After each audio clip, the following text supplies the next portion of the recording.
ಜಾನ್ವಿ ಅವರೇ, ಅಲ್ಲಿರೋದು ನೀವು ಅನ್ಕೊಂಡ ಹಾಗೆ ಮೂರನೇ ವ್ಯಕ್ತಿ ಅಲ್ಲ, ನನ್ನ ಹೆತ್ತ ತಾಯಿ. ಅಣ್ಣ, ಇವ್ರು ನಿಜವಾಗ್ಲೂ ನಿಮ್ ತಾಯಿನೇನಾ? ನಿಂಗೆ ಕರೆಕ್ಟಾಗಿ ನೆನಪಿದ್ಯಾ?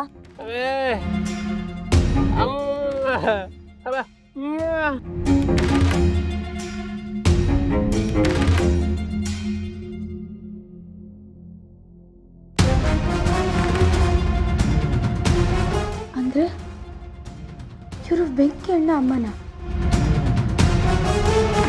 ಜಯಂತ್ ಅವ್ರ ಅಮ್ಮನ? ಅದು ಗೊತ್ತಾಗ್ತಿಲ್ವಲ್ಲ, ಏನೋ ಗೊತ್ತಾಗ್ತಿಲ್ವಲ್ಲ. ಅಥವಾ ಇವರಿಬ್ರು ಅಣ್ಣ ತಮ್ಮಂದ್ರ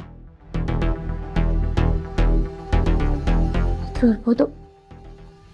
ನಾನು ಇವ್ರನ್ನೇ ನೋಡಿದ್ದು ಮನೇಲಿ, ಹೇಳಕ್ಕಾಗಲ್ಲ. ಆದ್ರೆ ವೆಂಕಣ್ಣನ ಮಾತ್ರ ದತ್ತು ತಗೊಂಡ್ರ? ಜಯಂತ್ ಅವ್ರ ಜೊತೆ ಅವರಮ್ಮ ಇದ್ದಾರಲ್ವಾ? ಆದ್ರೆ ಇವರು ಬುದ್ಧಿ ಭ್ರಮಣೆ ಅಂತೆಲ್ಲ ಏನೇನೋ ಹೇಳಿದ್ರು.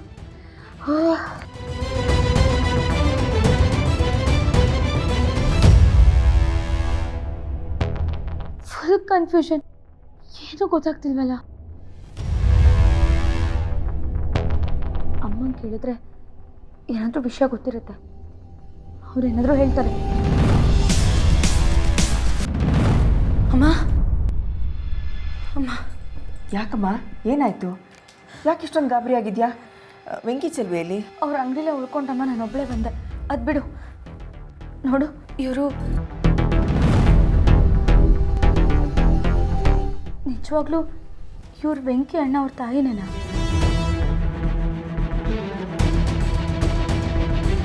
ಹೌದು ಕಣೆ, ಯಾಕೆ ಹೀಗೆ ಕೇಳ್ತಿದ್ಯಾ? ಕರೆಕ್ಟಾಗಿ ನೋಡು, ಕರೆಕ್ಟಾಗಿ ನೋಡಿ ಹೇಳು ಅವರೇನಾ ಅಂತ. ಹೌದಮ್ಮ, ಇವರೇನೆ. ಯಾಕೆ ಹೀಗೆ ಪದೇ ಪದೇ ಕೇಳ್ತಿದ್ಯಾ? ಏನಿಲ್ಲ, ನಾನು ಅವ್ರನ್ನ ನೋಡೇ ಇರಲಿಲ್ವಲ್ಲ, ಯಾವತ್ತೂ ನೋಡಿದಾಗ ಅನಿಸ್ತು, ಅದಕ್ಕೆ ಕೇಳಿದೆ. ಅವತ್ತೇನಾದರೂ ಪಾರ್ಟಿನಲ್ಲಿ ಇವರನ್ನು ನೋಡಿದ್ಯಾ ನೀನು? ಇಲ್ಲಮ್ಮ, ಅವ್ರನ್ನ ನೋಡೋಕ್ಕೆ ಹೋಗೋಷ್ಟರಲ್ಲಿ ಅವರೆಲ್ಲ ಹೊರಟೋಗಿದ್ರು. ಅವ್ರೇನಾದ್ರು ನನಗೆ ಕಾಣಿಸಿದ್ರೆ ಖಂಡಿತ ಹೋಗಕ್ಕೆ ಬಿಡ್ತಿರ್ಲಿಲ್ಲ. ಹೌದು ಕಣೆ, ಅವರು ಅವತ್ತು ಇಲ್ಲಿ ಬಂದಿದ್ರು ಅಂದರೆ ನನಗೆ ನಂಬಿಕೆನೇ ಬರ್ತಾ ಇಲ್ಲ. ನಮ್ಮ ಕಣ್ಣಿಗೂ ಏನಾದರೂ ಬಿದ್ದಿದ್ದಿದ್ರೆ ಇವ್ರನ್ನ ಅಲ್ಲಿಂದ ಹೋಗೋಕ್ಕೆ ಬಿಡ್ತಿರ್ಲಿಲ್ಲ. ಅಮ್ಮ, ನಿಂಗೆ ಇವ್ರ ಪರಿಚಯನಾ? ಬರೀ ಪರಿಚಯ ಅಲ್ಲ ಜಾನು, ಇವ್ರು ನನ್ನ ಕ್ಲೋಸ್ ಫ್ರೆಂಡ್.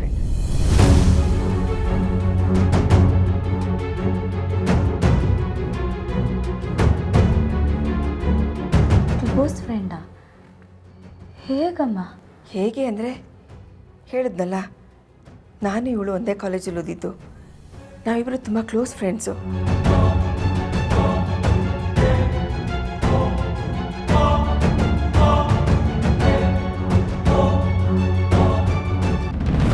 ಅಮ್ಮ, ಅವರು ನಿನ್ನ ಫ್ರೆಂಡು ಅಂತ ಹೇಳ್ದಿಯಲ್ಲ, ನಂಗೆ ಅವ್ರ ಬಗ್ಗೆ ಇನ್ನೊಂದು ಸ್ವಲ್ಪ ಹೇಳ್ತೀಯಾ? ಕ್ಯೂರಿಯಾಸಿಟಿ ಅಷ್ಟೇ, ನಂಗೆ ಇನ್ನೂ ತಿಳ್ಕೋಬೇಕು ಅನ್ನಿಸ್ತಿದೆ. ಇವ್ರ ಬಗ್ಗೆ ತಿಳ್ಕೊಂಡು ನೀನೇ ನಮ್ಮ ಮಾಡ್ತೀಯ? ಅಲ್ಲಮ್ಮ, ವೆಂಕಿ ಅಣ್ಣನ ತಾಯಿ ಅಂದಮೇಲೆ ನನ್ನ ಅಣ್ಣನ ಬಗ್ಗೆ ತಿಳ್ಕೊಂಡು ಹಾಗೆ ಅಲ್ವಾ? ಅಷ್ಟು ತಿಳ್ಕೊಂಡಿದ್ರೆ ಹೇಗೆ? ಅದು ಅಲ್ಲದೆ ಅವ್ರ ಬಗ್ಗೆ ತಿಳ್ಕೊಂಡ್ರೇನೆ ತಾನೇ ಅವ್ರನ್ನ ಹುಡ್ಕಕ್ಕೆ ಸಾಧ್ಯ. ನಾನು ಇವಳು ಒಂದೇ ಕಾಲೇಜಲ್ಲಿ ಓದ್ವಿ, ತುಂಬ ಒಳ್ಳೆ ಸ್ನೇಹಿತರಾಗಿದ್ವಿ.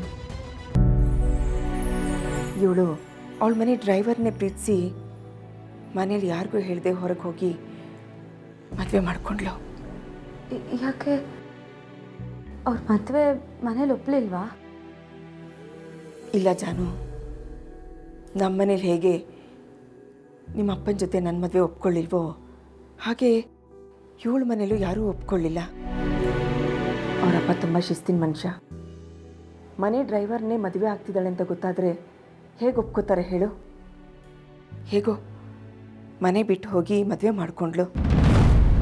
ಆಮೇಲೆ ಎಲ್ಲಿ ಹೋದ್ಲು ಅಂತಲೇ ಗೊತ್ತಾಗಲಿಲ್ಲ. ಎಷ್ಟೋ ವರ್ಷ ಯಾರ ಕಣ್ಣಿಗೂ ಕಾಣಿಸ್ಕೊಳ್ಳಿಲ್ಲ. ಆಮೇಲೆ ಒಂದು ದಿವಸ ನಿಮ್ಮ ತಂದೆ ಜೊತೆ ಕೆಲಸ ಮಾಡ್ತಾ ಇರೋದು ಇವ್ರ ಯಜಮಾನ್ರು ಅಂತಲೇ ಗೊತ್ತಾಯಿತು. ಆಗ ಮತ್ತೆ ನಾವೆಲ್ಲರೂ ಒಂದಾದ್ವಿ.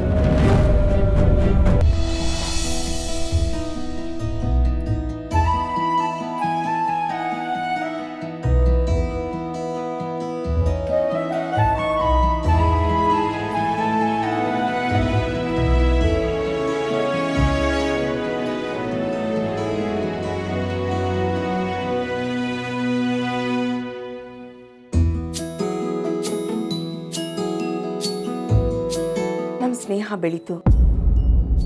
ನಾವೆಲ್ಲೇ ಹೋದರೂ ಅವ್ರನ್ನ ಕರ್ಕೊಂಡು ಹೋಗ್ತಿದ್ವಿ, ಅವರೆಲ್ಲೇ ಹೋದರೂ ಅವ್ರು ನಮ್ಮನ್ನು ಕರ್ಕೊಂಡು ಹೋಗ್ತಿದ್ರು. ನಾವೆಷ್ಟು ಜೊತೆಯಾಗಿರ್ತಿದ್ವಿ ಅಂದರೆ ನೋಡಿದವರೆಲ್ಲ ನೀವಿಬ್ಬರು ಅಕ್ಕ ತಂಗಿನ ಅಂತ ಕೇಳ್ತಿದ್ರು. ಅಷ್ಟೊಂದು ಅನ್ಯೋನ್ಯತೆಯಿಂದ ಇದ್ವಿ.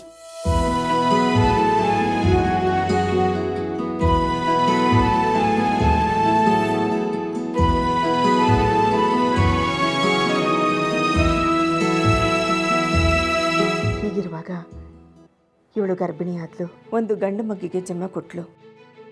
ನಾವೆಲ್ಲ ತುಂಬ ಸಂತೋಷ ಪಟ್ವಿ.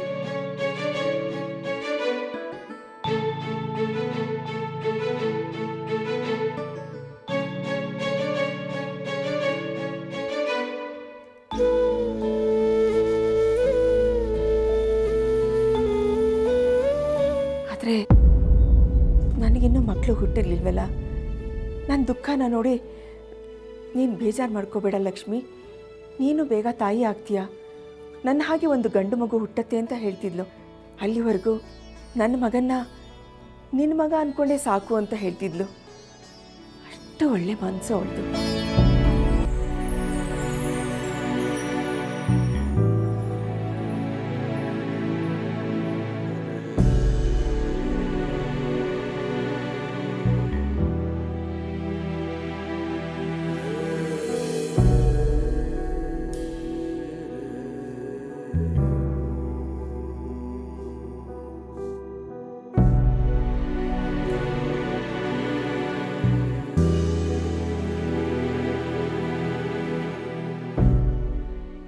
ಹೀಗೆ ನಾವೆಲ್ಲರೂ ತುಂಬ ಚೆನ್ನಾಗಿದ್ವಿ. ನಿಮ್ಮಪ್ಪ ಹೇಳಿದಾಗೆ ಒಂದಿನ ನಿಮ್ಮಪ್ಪ ಹೋಗಬೇಕಾಗಿರೋ ಜಾಗದಲ್ಲಿ ಇವ್ರ ಗಂಡ ಹೋಗಿ ಆಕ್ಸಿಡೆಂಟಲ್ಲಿ ತೀರ್ಕೊಂಡ್ಬಿಟ್ರು.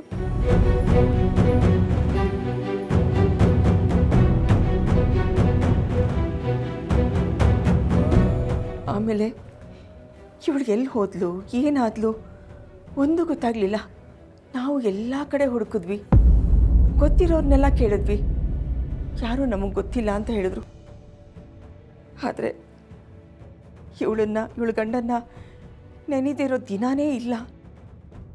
ಯಾಕೆ ಅಂದರೆ ನನ್ನ ಮಾಂಗಲ್ಯನ ಕಾಪಾಡಿದ್ದೆ ಇವಳ ಗಂಡ ಅಲ್ವಾ. ಆ ಋಣನ ನಾವು ಹೇಗೆ ತೀರ್ಸೋಕ್ಕೆ ಸಾಧ್ಯ? ಅದಕ್ಕೆ ಇವಳೇನಾದರೂ ಸಿಕ್ಕಿದ್ರೆ ನಾವು ಇವಳನ್ನ ಎಲ್ಲೋ ಕಳಿಸ್ಬಾರ್ದು, ನಮ್ಮ ಜೊತೆನೇ ಇಟ್ಕೋಬೇಕು ಅಂದ್ಕೊಂಡ್ವಿ. ಆದರೆ ಎಲ್ಲಿ ಹೋದ್ಲೋ ಏನೋ ಒಂದು ಗೊತ್ತಾಗಲಿಲ್ಲ.